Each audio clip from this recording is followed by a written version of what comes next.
Hi guys, welcome back. Today in this video, we're going to talk about some causes and consequences of the Civil Rights Act of 1964 and the Voting Rights Act of 1965. Now look, one of the main things that got this going, the willingness to pass a Civil Rights and Voting Rights Act was the Freedom Riders. The Freedom Riders were a group of 27 white and black people that traveled on a bus together, integrated from Washington, D.C. to New Orleans. Along the way, they encountered lots of violence. In Alabama, they were beaten, and they were even arrested when they got to Jackson, Mississippi. Now, the president of this time was John F. Kennedy.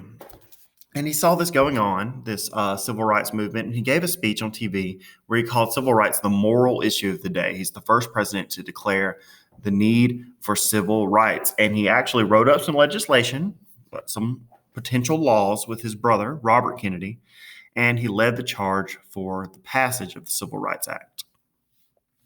That same year, in 1963, Martin Luther King gives his I Have a Dream speech in the March on Washington. 250,000 people show up to hear Martin Luther King speak and to, push for the civil rights legislation to be passed. We're going to skip over that.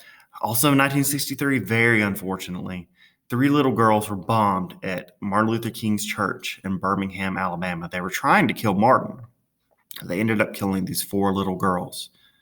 Also that same year, John F. Kennedy was assassinated and killed, and his vice president, Lyndon Johnson, had to step up to pass the civil rights legislation. The Southern political system, we know this, used black codes to keep black people from voting.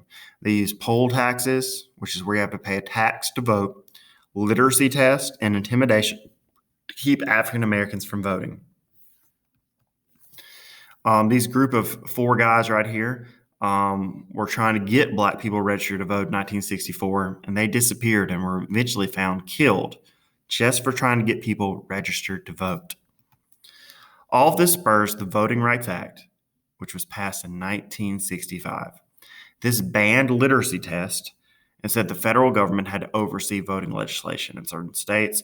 So look, it didn't matter if you could read well or not. Now you could vote. And then we passed the 24th Amendment to the Constitution, the last amendment we had to learn, which banned poll taxes. It said you cannot charge anyone to vote.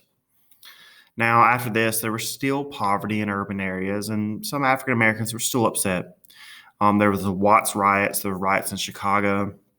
And after Martin Luther King was killed in 1968, there were hundreds of riots. But this legislation did help encourage black people to get involved in the political system. All right, thank y'all for watching. Be sure to answer the questions and watch the next video.